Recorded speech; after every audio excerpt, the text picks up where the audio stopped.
On the freezing dawn of June 22nd, 1941, a deafening roar echoed across thousands of miles of devastated forests, fields, and cities. Operation Barbarossa had begun. More than 3 million German soldiers packed into gleaming tanks and trucks laden with weapons advanced like an iron tide toward the heart of the Soviet Union. They marched confidently, certain that within weeks the Eastern Front would be conquered, as they had conquered Western Europe. But what awaited them was a cold, relentless nightmare. As the first rays of sunlight reflected off steel blades and machine guns poised to fire, Soviet cities began to transform into scenes of destruction. Roads became trails of smoke. Smoking buildings and abandoned cars served as silent reminders of early battles. Every village or town the Germans passed through was marked by the echo of gunfire, explosions, and the screams of soldiers and civilians. The rapid advance, which seemed promising on paper, was already encountering its first taste of the brutal reality of Eastern warfare. The terrain, which on maps appeared to be nothing more than a flat expanse, proved treacherous and hostile. Swamps, icy rivers, and dense forests delayed columns of tanks and troops, making the advance an epic effort of strength and endurance. The snow that still lingered in some areas froze fingers and numbed bodies, while the cold bit into the soldiers' faces, reminding them that they were fighting not just a human enemy, but nature itself. And yet the Wehrmacht advanced, launching its mechanized divisions like arrows of destruction. Roads turned into rivers of mud mixed with blood and engine oil. Homes were destroyed or abandoned, and civilians fled in fear, while German soldiers, young and veteran, sensed for the first time that the war in the East would be different, longer, more cruel, and more deadly than anyone could have imagined. The initial spirit of confidence began to be mixed with a quiet tension. Each borderline crossed, each forest penetrated, revealed not only Soviet resistance, but also the harshness of a war where survival would be measured not only by strength, but by endurance of fear, cold, and hunger. And so, with each step forward, Operation Barbarossa became not just a military advance, but the harbinger of a hell that would consume millions of lives in the years to come. If you want to uncover the true stories of the Eastern Front and understand the cost of war, subscribe now. History demands to be remembered. In the very first days of the invasion, German soldiers realized that the war in the East would be very different from what they had faced in France or Poland. They expected to encounter a fragile, disorganized, and fearful enemy. But what they encountered was desperate, savage, and often suicidal resistance. In the forests, Soviet men and women appeared like shadows, attacking German convoys and disappearing into the trees as if they were part of the terrain itself. They were partisans, armed civilians, and isolated soldiers who, even without hope of immediate victory, fought to the last cartridge.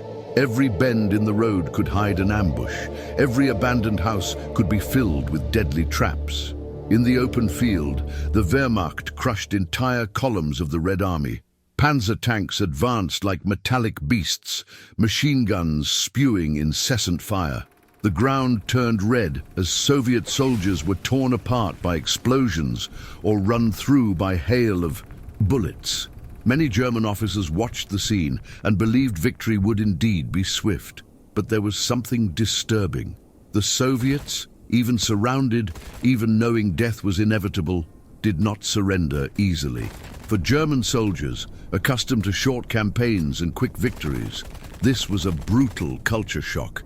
The enemy seemed to fight not just for orders, but for hatred. Civilians burned their own homes and crops before abandoning them, leaving the Germans with nothing but ashes and hunger. Women, the elderly, and even children took up weapons, stones, or iron forks to attack lone patrols.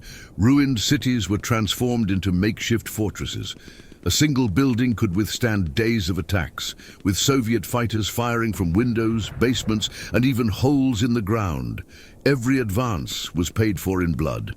For the Germans, this was a war where there was no clear line between soldiers and civilians. Everyone was an enemy. Brutality escalated on both sides. Many Germans, overcome by fear and hatred, responded with summary executions, burning entire villages to the ground. But each act of violence only strengthened Soviet resolve. With every fallen soldier, 2 more emerged, ready to die in combat. What the Germans had expected to be a race to Moscow was turning into a quagmire of blood, terror, and resistance, and the perception was beginning to change. This would not be a quick war, but a desperate struggle against an enemy that seemed willing to sacrifice everything to defend its homeland. The siege and isolation. As the months of Operation Barbarossa progressed, the fighting became increasingly intense. The Red Army, despite colossal losses, did not retreat as the German generals had expected. On the contrary, it counterattacked ferociously even when defeat seemed inevitable. And it was in this scenario that thousands of German soldiers began to experience firsthand the horror of I look for. A siege was every soldier's nightmare. Imagine being isolated in a destroyed city, without reinforcements, surrounded by enemies in all directions. This is exactly what happened in places like Stalingrad, where entire Wehrmacht divisions were trapped by the Red Army. The soldiers who had previously advanced confidently were now trapped in pockets of destruction, with no escape and no hope. Within these besieged areas, the atmosphere was apocalyptic. The streets were strewn with debris, burned-out tanks, bloated corpses frozen in. The cold and the unbearable stench of death. Hunger began to consume the men more cruelly than enemy bullets. Bread rations turned to sawdust mixed with flour. Dead horses were cooked in rusty pots, and even boot leather was boiled to satisfy an empty stomach. The cold, combined with isolation, made each night torture. Soldiers shivered without proper blankets, huddled together to resist the biting wind that blew through the destroyed walls. Many didn't wake in the morning, frozen in silence, during the pre-dawn darkness. The siege also brought a sense of abandonment. Many soldiers looked to the sky, waiting for supply planes. But what fell from above were Soviet bombs, not food. Russian artillery hammered relentlessly day and night, crushing buildings, trenches, and the last shreds of morale. The constant sound of cannons and screams was maddening, as if hell had descended on Earth. Isolation corroded more than the body. It destroyed the mind. Soldiers wrote letters to families that would never be sent. Some prayed, others went mad. There were those who, lacking the strength to continue, simply walked out of the trenches toward the enemy, accepting death as liberation. This was the true face of siege warfare on the Eastern Front. Hunger, cold, fear, and absolute despair. For many, capture by the Soviets seemed like a way out. But little did they know that the worst was yet to come. Every soldier has a story. Every battle teaches a lesson. Subscribe to witness history told, with authority and truth. When the German defenses finally broke and the encircled pockets were crushed by the Red Army, the most feared moment arrived: capture. For many Wehrmacht soldiers, being taken prisoner by the Soviets was a fate almost as terrifying as death. They knew through rumor or testimony that the treatment would be brutal. Yet, exhausted, hungry, and frozen, thousands eventually surrendered, simply unable to continue fighting. The moment of capture was chaotic and humiliating. Entire groups of soldiers, many barely able to stand, were herded into lines at bayonet and machine gun point. The ground was covered in dirty snow, mixed with the blood of those who had resisted to the end. The Soviets shouted orders, kicked those who fell, and sometimes shot without hesitation at anyone who showed resistance. Some prisoners still bore open wounds, pieces of shrapnel embedded in their flesh, frozen fingers that crumbled at the touch. There was no immediate help, only the brutality of the march that would follow. Many officers were separated from the common soldiers and summarily executed before their men's eyes, sending a clear message: there was no mercy here. Surrender didn't mean the end of suffering, but the beginning of a new nightmare. The uncertainty was overwhelming. No one knew if they would be taken to a prison camp, forced labor, or simply a ditch in the nearest woods. Psychological terror gnawed at every thought. Some tried to convince themselves they would survive, others prayed, while many stared hopelessly at the smoke-shrouded horizon. The capture was, above all, a sharp decline from their initial arrogance. Soldiers who had once advanced confidently, believing in a swift victory, were now disarmed, humiliated, starving, and at the mercy of an enemy bent on revenge. Every step from then on would be a deeper descent into hell. Death marches. The transport to the camp's capture was only the first step. Immediately after surrender came the order that sounded like a sentence: leave. The prisoners, many of them wounded, starving and nearly exhausted, were forced to walk endless miles to collection points or directly to prison camps. These journeys became known as death marches because for thousands, the path meant the end. The scene was one of pure despair. Huge lines of German soldiers walked along snow-covered or muddy roads, closely watched by armed Soviet soldiers. Any sign of weakness, a fall, a stumble, a slowing of pace could be the last. Those who couldn't keep up were beaten with rifle butts or simply executed on the side of the road. The gunshots echoed like cruel reminders to those still resisting: keep walking or die where you are. Hunger gnawed at each of them. Some tried to steal scraps of food from the ground, chunks of rotten potatoes or even tree bark. Others drank dirty water from frozen ditches to quench their thirst. Their feet, without proper boots, turned into bloody wounds, burst blisters, and exposed bones, freezing to the touch of the snow. With every kilometer, bodies were left behind, motionless, covered in frost. The cold was another relentless enemy. The wind cut like blades, piercing through already torn uniforms, and the group's human warmth wasn't enough to keep everyone alive. Many collapsed from exhaustion and never got up again.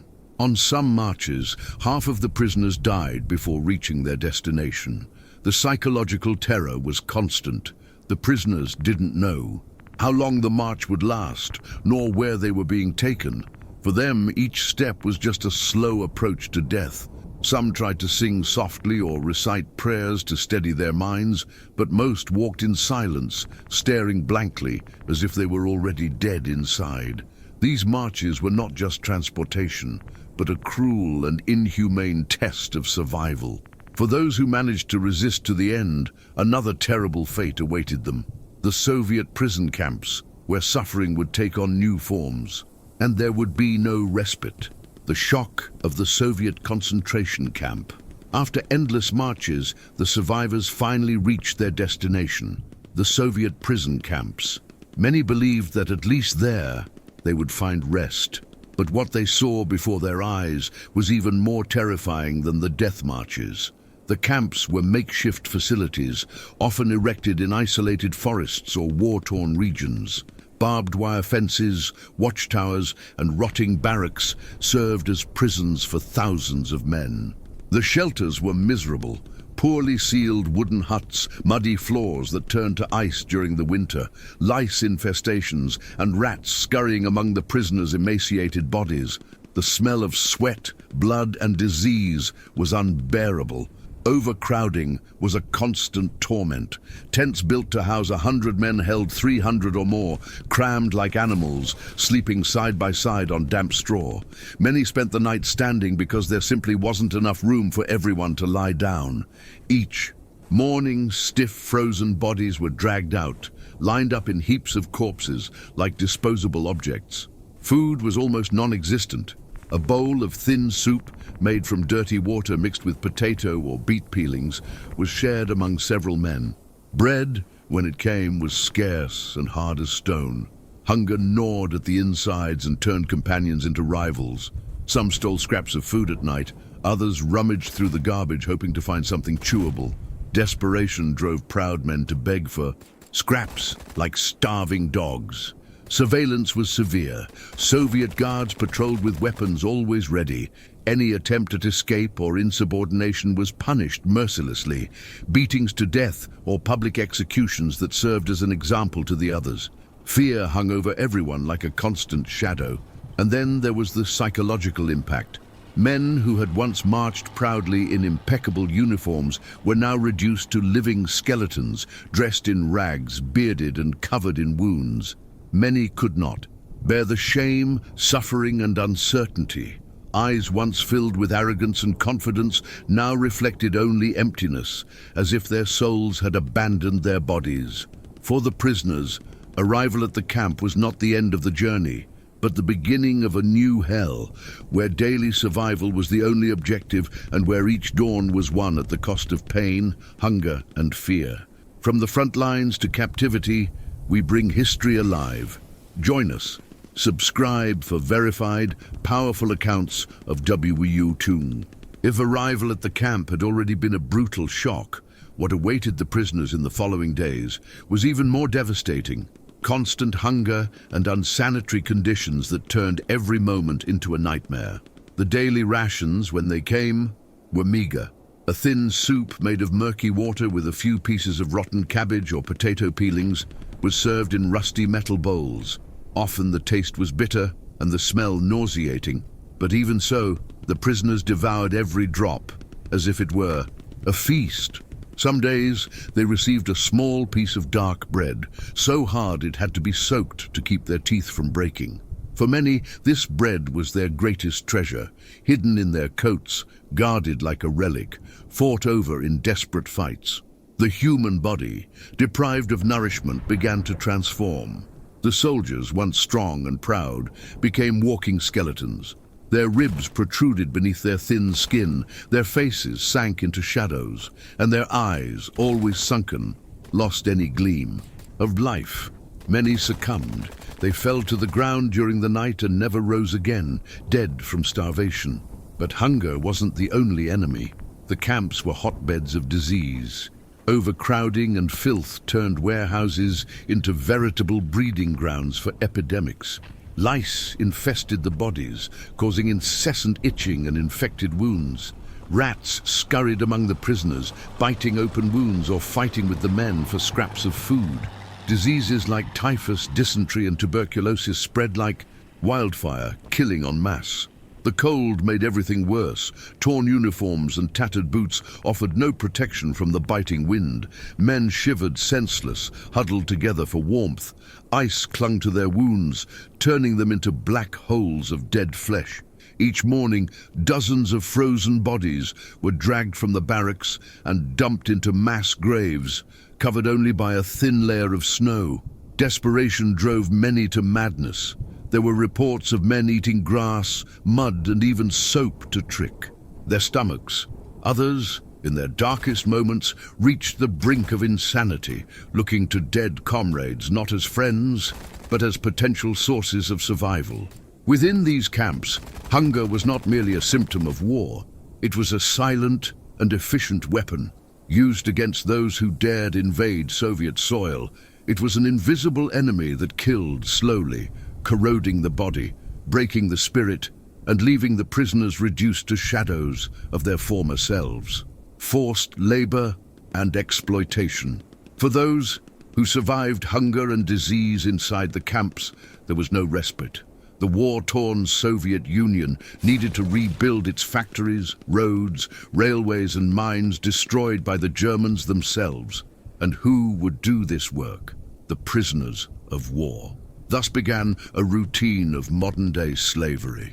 Starving men, their bones exposed, were forced to work from dawn until dusk. The tasks were brutal, breaking rocks with their bare hands, digging frozen trenches, carrying incredibly heavy logs, rebuilding bridges, and working in sweltering coal mines. Many could barely stand, but were pushed, beaten, and threatened to continue. The cold was relentless. They worked in temperatures of 30–40 degrees below zero, wearing torn clothing and no gloves. The icy wind cut through their skin, opening wounds that bled until they stuck to the dirty fabric. Those who collapsed from exhaustion were dragged to the side of the road, often left to die alone, frozen in the hard ice of Siberia or the Russian steppes. There were also those destined for arms factories. There, they worked in unsanitary conditions, breathing toxic fumes, carrying incandescent metal with their calloused and burned hands. With each accident, a fall, an explosion, or a crush, there was no decent medical assistance, only silence and oblivion. Hunger lingered as a constant shadow. Many were forced to work more than 12 hours a day with only a piece of bread or thin soup in their stomachs. Their bodies consumed themselves. Swollen bellies from malnutrition, sunken faces, wounds that wouldn't heal. This was the daily sight of the prisoners, and the psychological cruelty was equally deadly. The Soviet guards mocked the Germans, reminding them of their initial arrogance when they believed they would take Moscow within weeks. Now, they were the humiliated ones, reduced to serfs, breaking rocks like animals. Forced labor wasn't just exploitation, it was revenge. Every stone carried, every rail laid, every mine dug was a bitter reminder to German soldiers that the war they started had become an endless punishment. For many, this work wasn't a path to survival, but a slow march toward death. History is more than dates and numbers. It is human courage and tragedy. Subscribe to see it through the eyes of those who lived it. Over time, something terrible began to happen among the prisoners. They ceased to be men and began to feel like shadows, specters without identity. In Soviet prison camps, the instinct for survival prevailed over any camaraderie or honor. Former officers and ordinary recruits were leveled by despair. The soldier who once marched proudly beneath the swastika now begged for a crumb of bread. The captain who once commanded hundreds of men crawled on the ground for a piece of rotten potato. Military hierarchy had disappeared. The only value was living another day. There were reports of men trading their holy boots for soup, knowing that walking barefoot in the snow could mean amputation or death. Others, driven mad by hunger, fought like animals over potato peelings, biting and scratching their cellmates. Morale sank further with stories of cannibalism. Many survivors witnessed horrific scenes, bodies of dead prisoners being secretly devoured at night, chunks of flesh ripped off to try to prolong life for a few more days. For some, this was no longer barbaric, it was pure instinct. The letters and memoirs of survivors show how despair corroded the spirit. "We are no longer men," wrote one German prisoner on a dirty piece of paper. "We are walking skeletons. I do not think about tomorrow, only about surviving today." The loss of humanity was also visible in their eyes. Empty, dull eyes, staring blankly into space. Many no longer spoke, only moaned. They laughed at absurd things as if madness were the last refuge from suffering. The fear of death was constant, but even more cruel was the fear of forgetting oneself. Many feared not returning home, not seeing their families again. But the worst was losing the memory of their own identity, forgetting that they were once men, soldiers, sons, fathers. In the end, the Soviet camps didn't just destroy bodies, they destroyed souls. The prisoner was no longer a combatant. He was merely a number, a shadow, a human being reduced to his most primitive form, survival at any cost. For authentic, meticulously researched WW2 documentaries that reveal the untold stories, subscribe now and never let history be forgotten. If hunger was already torture, the Russian winter turned the prisoners' lives into a living hell. The cold wasn't just a weather condition, it was an invisible enemy, more cruel than any army. Temperatures dropped well below freezing. The wind cut like blades, piercing through tattered clothing and biting skin to the bone. Many lacked proper boots, wearing cloths wrapped around their feet that froze within minutes. Sleeping was a risk. Closing your eyes for too long would result in a permanent awakening. The shacks or sheds where they lived were filthy, unheated holes, with gaps where snow seeped in. Men huddled against each other, trying to share what little heat they had, but still woke up covered in layers of ice. Sometimes they discovered that the man next to them hadn't survived the night. The cold didn't just kill, it maimed. Fingers and toes necrotized and fell off. Noses and ears were torn off by the frost. The camp was filled with men missing body parts, transformed into walking specters. To the Soviet guards, it didn't matter. They are enemies, and they are already dead inside, they said. What little food arrived froze before it was even consumed. Soup, when there was any, seemed like a solid block of ice. The prisoners broke off chunks with their purple hands, trying to chew slowly, their teeth also cracking from the cold. And there was another terror, the endless snow. White, silent, covering everything, it brought a sense of eternity, as if those men would never leave. For many, the snow was a living tomb. Survivors recalled that the Russian winter not only killed physically, but also destroyed hope. Each freezing morning felt like a warning. Today you survived, but tomorrow could be your end. Winter, more than any Soviet weapon, was the greatest executioner of German prisoners. Nature was unforgiving. It devoured the weak and reduced even the strongest to the condition of living ghosts. Forced labor, the burden of slavery. For German prisoners captured on the Eastern Front, surrender did not mean the end of their suffering. It was merely the beginning of a new form of torture. The Red Army had another fate in store for them, forced labor. Exhausted, starving, and freezing men were sent to labor camps scattered throughout the Soviet Union, from devastated Ukraine to the icy steppes of Siberia. Many traveled for weeks inside cramped cattle cars, without food, water, or light. When the doors opened, dozens of lifeless bodies fell onto the snow, stacked like cordwood.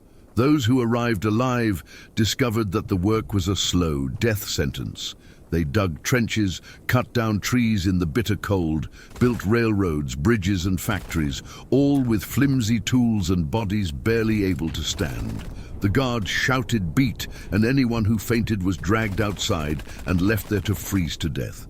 The journeys were endless, often 14 to 16 hours a day, under the constant surveillance of Soviet guards who saw the Germans as the embodiment of evil. Communist ideology fueled hatred. Every blow, every insult was seen as revenge for everything the Nazi army had done to Soviet villages and towns. Food was scarce, a bowl of thin soup and a piece of stale bread, just enough to keep the prisoner alive long enough to work another day. Those who couldn't handle the pace fainted and disappeared. Sometimes they were buried where they fell, nameless, without a cross, without a memory. Cold and hunger turned these labor camps into slow-moving cemeteries. The few who survived the first winter were unrecognizable, hollow faces, sunken eyes, and bodies as thin as skeletons. But amidst the pain, some still tried to maintain their dignity. They softly sang old German songs, spoke of their families, remembered the harvests, the streets back home.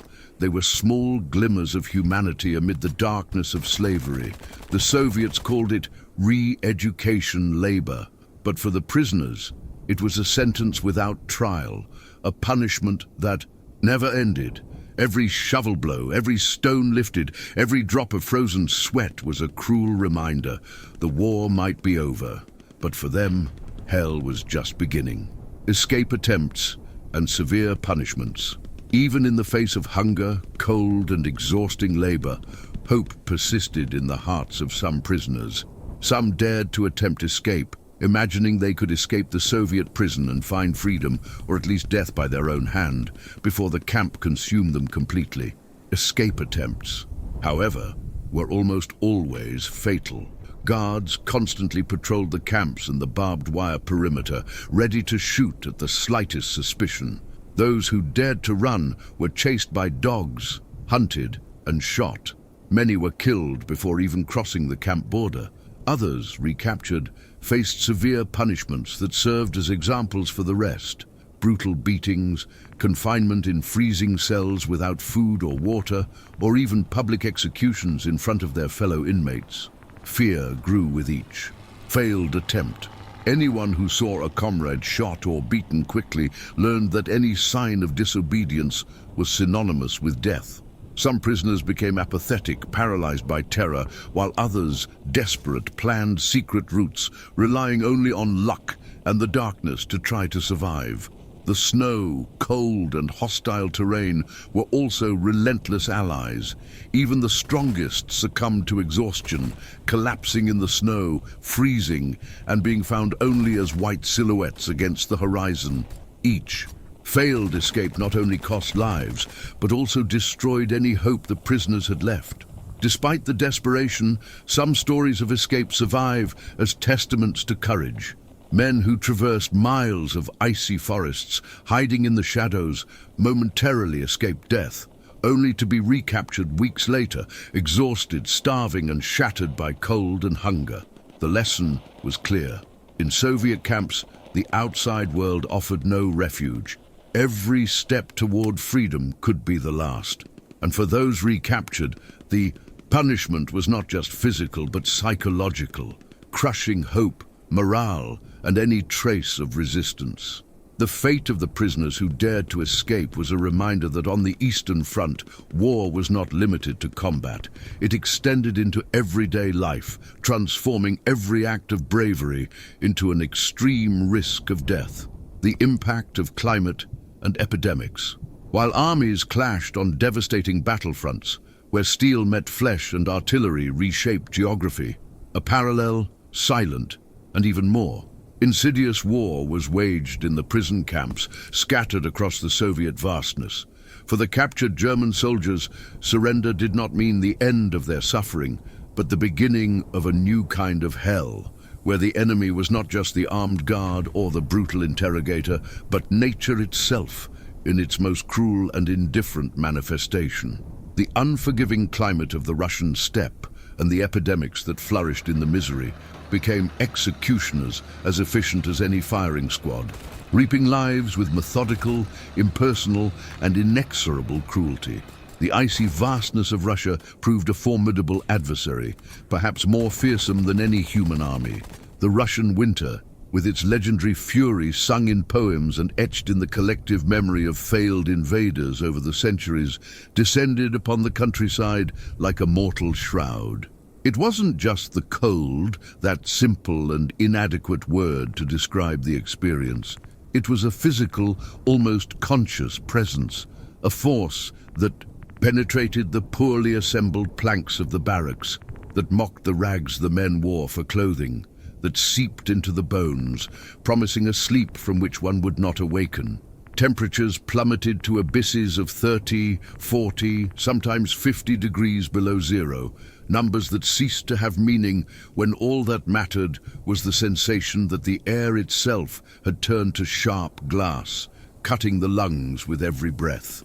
The wind, a constant unearthly howl coming from the open plains, cut through exposed skin like an invisible blade, and even covered skin was not safe as the cold found its way through any makeshift barrier. Snowstorms, known locally as burans, could last for days, transforming the outside world into a blurry white whirlwind, completely obscuring the horizon and burying huts up to the windows, sometimes to the roofs. During these storms, going outside meant almost certain death. Men who ventured a few meters to fetch water or use the latrine would disappear into the absolute white, losing all orientation within seconds. Some were found hours later, frozen mere meters from the door they could not locate. Others simply vanished, their bodies only discovered when the snow melted in spring, revealing corpses preserved in postures of despair, hands outstretched toward a salvation they never reached. For the prisoners, already weakened by chronic hunger that had turned their bodies into collections of bones, barely covered by translucent skin, each expedition to forced labor or the latrine was a gamble with death. Systematic malnutrition was not simply a consequence of scarcity, but a deliberate policy of degradation calculated to extract labor while minimizing the cost of maintaining the captives. The men received rations barely exceeding 400 calories a day, when the human body at rest requires at least 1,500, and they were forced to work 12, 14, sometimes 16 hours a day in brutal conditions. The result was accelerated physical deterioration that left their bodies devoid of fat reserves, devoid of muscle, and devoid of any protection against the murderous cold.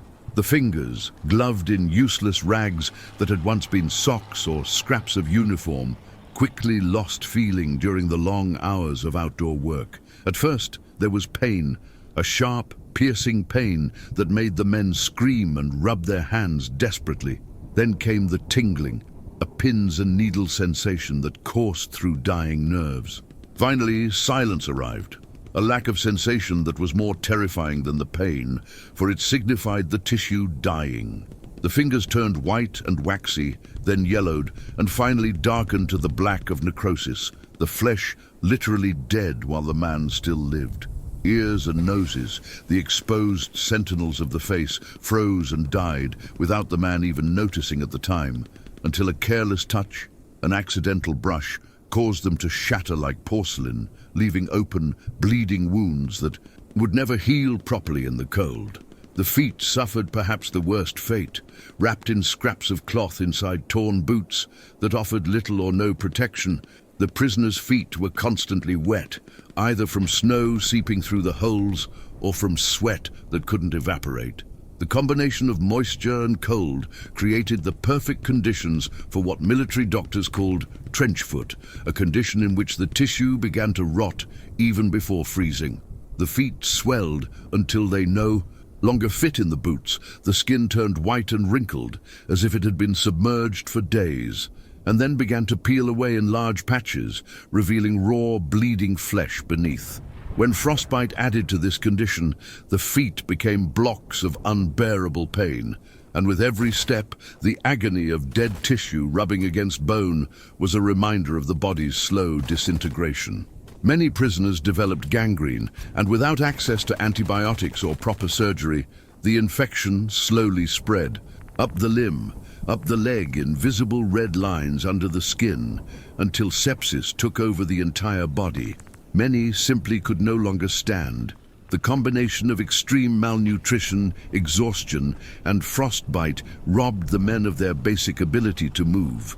They fell during the long marches to the coal mines or the forests where they felled trees, or even just a few meters from the illusory safety of the barracks, and the snow quickly covered them, a white, anonymous tomb that erased any trace of individuality. The guards rarely bothered to check whether a fallen man was still alive. The protocol was simple and brutal. If he could not rise, he was left behind. Dawn revealed a landscape dotted with these frozen statues, rigid bodies in postures of agony, some with their hands still outstretched in silent supplication, covered in a thin layer of frost that glistened under the pale, heatless sun. Silent victims of a war against the elements that knew no truce. If the cold was a swift and brutal killer, capable of killing a man in hours when conditions were extreme, disease was a patient and meticulous torturer, prolonging the agony for weeks or months before finally granting the release of death. Prison camps were perfect incubators for the proliferation of epidemics. Involuntary laboratories where ideal conditions for the transmission of pathogens were meticulously maintained, not by conscious malicious design, but by systematic neglect and institutionalized indifference. Overcrowding reached absurd levels that defied imagination. Sheds designed, if any real planning had been done, to house perhaps 50 men regularly contained 200-300, sometimes more.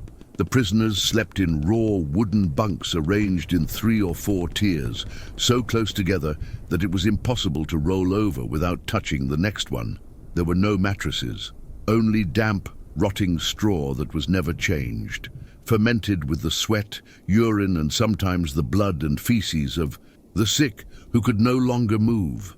The air inside the sheds was thick and suffocating, heavy with the smell of unwashed bodies, infected wounds, decomposition, and despair.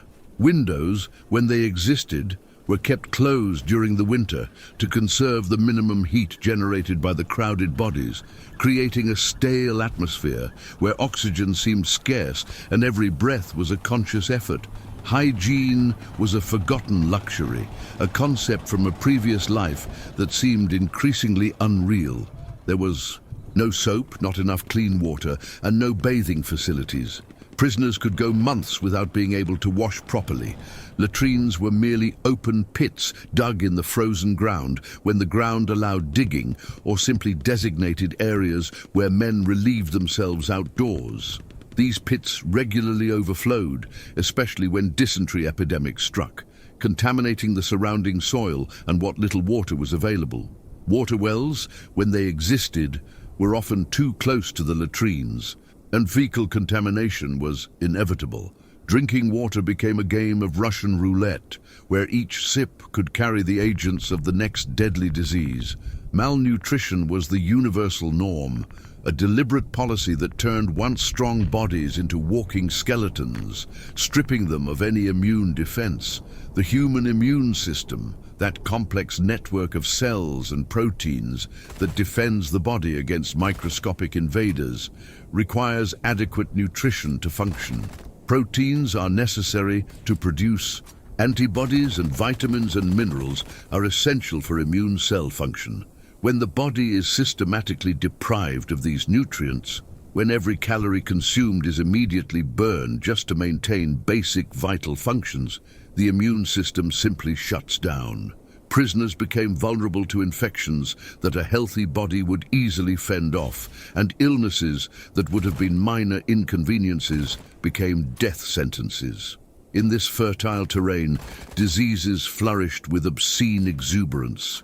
Typhus, transmitted by lice that infested every seam of clothing and every crevice of wooden bunks, swept through the camps in deadly waves that arrived with the regularity of the seasons. Lice were ubiquitous, a plague impossible to eradicate without hot water, soap, and the ability to change and wash clothes regularly, things that simply didn't exist in the camps. The men could feel the parasites moving over their skin, biting, sucking blood, and there was nothing they could do. Some tried to crush the lice between their fingernails, one by one, but for every dead parasite, there were hundreds waiting. The lice carried the bacterium Rickettsia prowazekii, and when they bit, they injected the pathogen into the bloodstream. Typhus began deceptively simply, with a high fever that came on suddenly, making the body tremble uncontrollably even under blankets. The headaches were excruciating, an unbearable pressure that felt like the skull was being crushed from the inside out. Then came intense muscle pain, as if every fiber were being ripped apart, and a profound weakness that made it impossible to even lift the head. A characteristic rash appeared on the torso and spread, small red spots marking the skin like a map of the infection. As the disease progressed, feverish delirium took over, obscuring consciousness and plunging the sufferer into terrifying hallucinations. Some screamed the names of people who weren't there, others conversed with ghosts, still others remained. Silent, eyes open but empty, lost somewhere inside where no one could reach them. Within a few days, perhaps a week, the exhausted body gave way. The heart, weakened by fever and malnutrition, simply stopped. During outbreaks, dozens of men died daily, and the bodies piled up faster than they could be removed. Dysentery was perhaps the most feared of all diseases, not because it killed the quickest, but because it prolonged the agony in a particularly degrading way.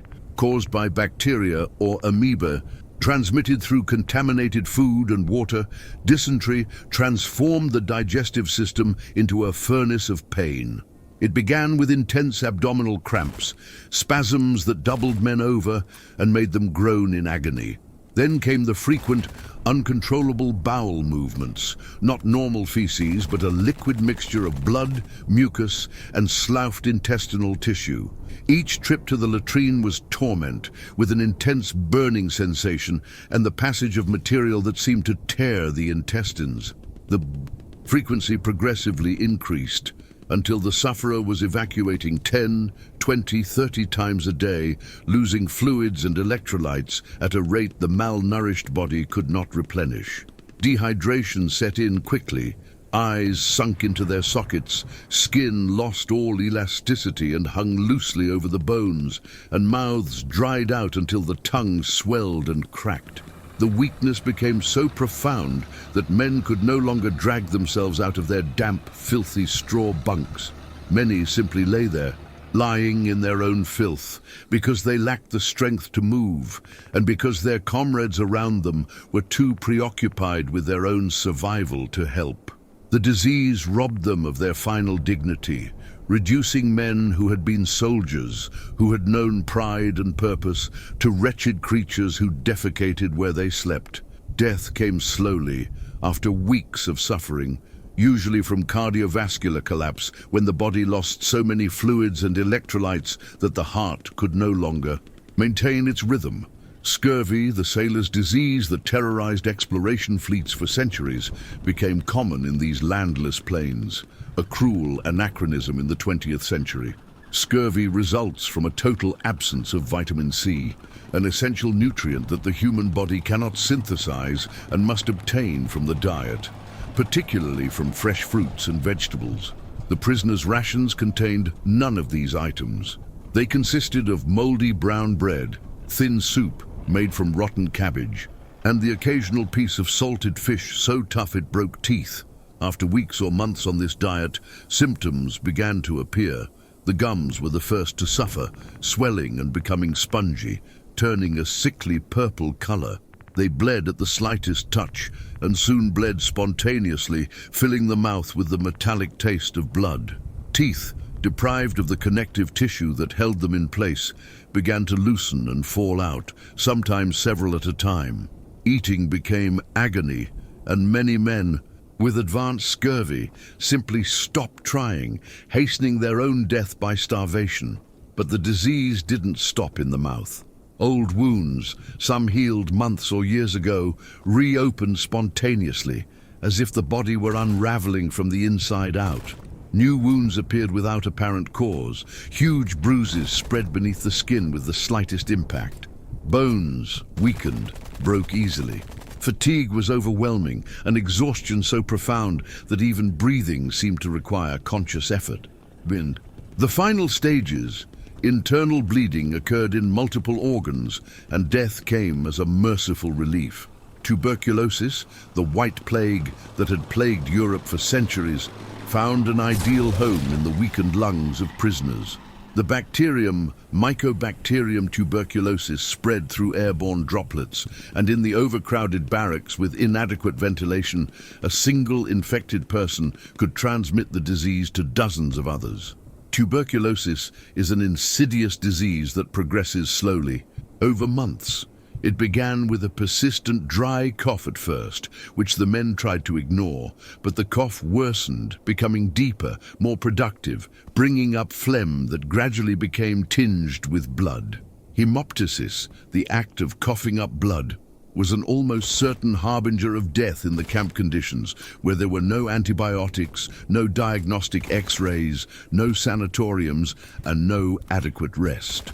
Coughing echoed through the barracks at night, a damp, gurgling sound that prevented sleep and reminded everyone of their own mortality. Tuberculosis patients developed nocturnal fevers that drenched them in sweat, waking shivering in wet clothes that froze in the cold. They lost weight rapidly, even by already skeletal camp standards, literally consumed from the inside out as the bacteria devoured their lung tissue.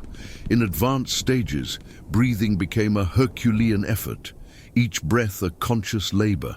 Because the lungs were so damaged, they could no longer process oxygen properly. Lips and fingertips turned blue from lack of oxygen, and the men slowly suffocated, drowning in their own blood and the fluid that filled the destroyed alveoli.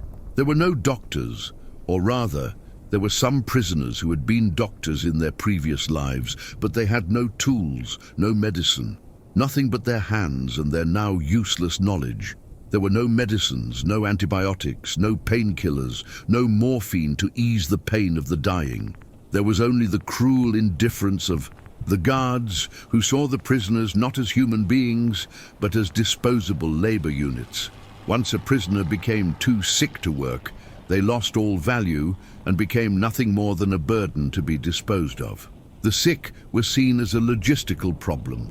and were often segregated in death sheds, structures even more precarious than normal sheds, where they were left to die without any care or comfort.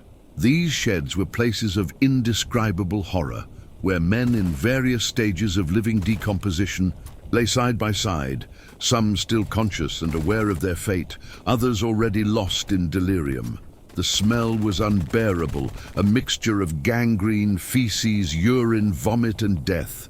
The living were often piled high with the dead because no one bothered to check who was still breathing. The bodies were removed irregularly, sometimes only when the pile became too large to ignore, and were thrown into mass graves dug in the frozen ground with dynamite, or simply left out in the open, waiting for the snow to cover them and for nature to do the work of decomposition that the frozen ground prevented. The combined impact of climate and disease transcended physical pain, attacking the very essence of the prisoners' humanity. The struggle for survival became an atomizing experience, eroding the bonds of camaraderie forged on the battlefield. At the front, men had shared dangers and triumphs, had saved each other's lives, and had developed that deep loyalty that only combat can create. But in the camps, this solidarity crumbled under the pressure of absolute scarcity. When there was only one loaf of bread and two hungry men, friendship often gave way to the instinct for survival. Robberies were common even among those who had been friends. Men died for a hidden piece of bread, killed by desperate comrades. Each morning was an exercise in dread, a ritual of horror that repeated itself with the regularity of sunrise. Men would wake when they could sleep and look around, checking who was still alive. It was common to find the friend beside them transformed into a frozen corpse, their eyes still open, frozen in the moment of death. It was common to discover that their own cough had become deeper, wetter, that their own body was beginning to fail. The fear was constant and gnawing, not the acute fear of battle which comes and goes, but a chronic fear that never ceased, that infiltrated every thought and every dream. Constant exposure to cold, the incessant pain of hunger and disease, and the daily sight of death in its most degrading forms, sapped the will to live. Hope, once a vibrant flame that sustained men through the worst adversities, became a faint ember, easily extinguished by the biting wind or a new wave of fever. Some men simply gave up, a phenomenon the other prisoners recognized and feared. A man who gave up stopped eating, stopped trying to stay clean, stopped speaking. He would lie down on his bunk and turn his face to the wall, and within days he was dead. Not from any specific disease, but from a general failure of the system, as if the very will to live were necessary to keep the body functioning. Mental resilience crumbled under the weight of relentless misery. Men who had been officers, who had commanded others with confidence and authority, were reduced to frightened shadows that jumped at every sound. Men who had been brave on the battlefield, who had faced artillery fire without retreating, trembled uncontrollably at the thought of another day in the cold. Personality, that which makes each person unique, was slowly erased, replaced by a uniformity of despair. All became equal in misery, stripped of identity, of dignity, of everything except the animal drive to survive another day. For the German prisoners, the war didn't end with their capture, with the moment they raised their hands and surrendered their weapons. It morphed into an intimate, ceaseless battle, fought not in open fields against a visible enemy, but within. Their own bodies and minds against forces that could not be countered with courage or tactics. Every breath of icy air that burned the lungs like liquid fire, every careful step across the treacherous ice that could mean a fall from which they would not rise, every tiny portion of thin soup that barely kept life alive, was a momentary victory against annihilation, a small rebellion against the universe that seemed determined to erase them. Weather and epidemics made no distinction between heroes and cowards, between officers and rank-and-file soldiers, between those who had committed atrocities and those who had tried to maintain some humanity. They were the equalizing force of death, democratic in their cruelty, devouring the flesh and soul of those left behind, one by one, day after day, in one of the darkest and most forgotten chapters in human history. Thousands died thus, not in glorious battle, but in anonymous misery, their names forgotten, their bodies lost in mass graves or dissolved by the earth, victims of a war that continued long after the guns fell silent, a war against nature and human indifference that was perhaps more brutal than any combat. Liberation and return. Survivors. After years of unspeakable suffering, the end of the war finally brought release for the few prisoners still breathing. But freedom did not mean an immediate return to normality. For many, it came with pain, loss, and deep scars, both physical and psychological. The survivors were slowly liberated as the Red Army retreated or negotiated repatriations with Germany. Men who had endured death marches, endured forced labor, and survived epidemics, now found themselves facing the reality of a world that did not expect them. Some arrived in Germany physically and mentally unrecognizable, exposed bones, open wounds, mutilated limbs, prematurely gray hair, and empty eyes that reflected years of terror. Returning home wasn't just geographical, it was also emotional and psychological. Many found relatives they believed had already lost them. The guilt of having survived, the loss of friends and comrades in arms, and the shock of seeing cities destroyed made each reunion bittersweet. Some were unable to reintegrate into civilian life. Nightmares and memories of torture accompanied them every step of the way, reminding them of the cold, hunger, screams, and smell of death. For others, survival was a silent triumph, a test of extreme endurance. Every story told of endless marches, unsanitary camps, forced labor, and escape attempts became a testament to the human capacity to endure the unimaginable. But freedom came at a price. Many would never be the same again, bearing scars that time could not erase. Their return also revealed differences in treatment. Some were hailed as heroic survivors, others, suspicious, were questioned about collaboration or desertion. The war, which had reduced them to ghosts, continued to haunt them even after they crossed borders and returned to their hometowns. In the end, liberation did not erase what they had experienced. For each survivor, the return was both a new beginning and a cruel reminder. The war on the Eastern Front was an unforgiving hell, and those who returned carried within them living testimony of what it meant to be captured, hungry, cold, and constantly on the brink of death. Legacy and memory, lessons from the capture on the Eastern Front. The experience of German prisoners of war on the Eastern Front was not just a dark chapter of World War II, it was a living testament to the sheer cruelty of war and human resilience. Thousands died, crushed by cold, hunger, disease, and forced labor. Thousands survived, but all bore scars that transcended time. Each survivor was a walking reminder of the human toll of a war that spares no one. The legacy of these events is multiple and complex. For historians, these prisoners' accounts are a brutal window into the horror of total war.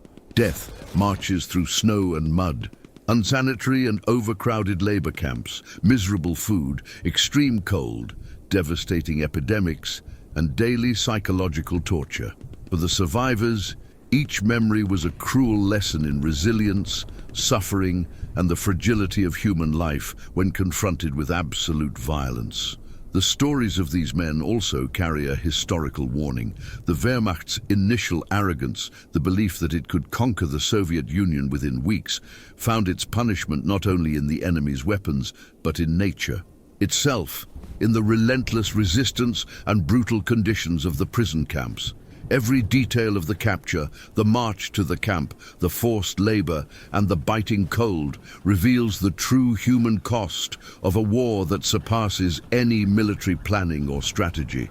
Even decades later, the memory of these prisoners lives on. Documents, letters, diaries, and oral histories remind the world that human suffering in war goes far beyond battlefields or statistics. It is hunger, cold, humiliation, constant fear, and profound despair that define the true face of war. Amidst so much tragedy, however, also emerges a story of courage, survival, and resilience. Those who returned carried not only physical scars, but also powerful testaments to the strength of the human spirit in the face of extreme suffering. They remind the world that even when reduced to the shadow of their own selves, human beings can keep hope alive, albeit forever scarred by trauma. What happened to the German soldiers captured on the Eastern Front is, therefore, a dark, bloody, and unforgettable chapter of World War II. Every step in the snow, every stone carried, every night of hunger and extreme cold left indelible marks. Many died anonymously, forgotten by time, but their stories remain a living memory, etched in history as testaments to the brutal price of war. And yet, even at the height of suffering, human resilience shone through. The survivors returned, proving that courage and hope can persist even in the darkest places. This story reminds us that war is not just about numbers, strategy, or military victories. It is about blood, pain, fear, and human souls facing death daily. May the world never forget these sacrifices, and may the horror these men experienced teach us the true cost of war. The story of these prisoners is not just another chapter of World War II. It is a timeless testament to fragility, resilience, and humanity amidst hell. A warning to never underestimate the cost of conflict and the power of human survival. Even decades later, the memories of these prisoners remain as echoes of a cruel past. Each survivor carried within them the weight of the deaths they witnessed, the freezing nights, and the unrelenting hunger. Their stories are not just records of suffering, they are reminders that war not only destroys bodies, but also shapes the human soul, testing the limits of courage, endurance, and dignity. As we recall these horrors, we realize that history is not just about strategy or tactics, but about ordinary men confronting the impossible, surviving when all seemed lost, and leaving us with lessons that humanity can never forget.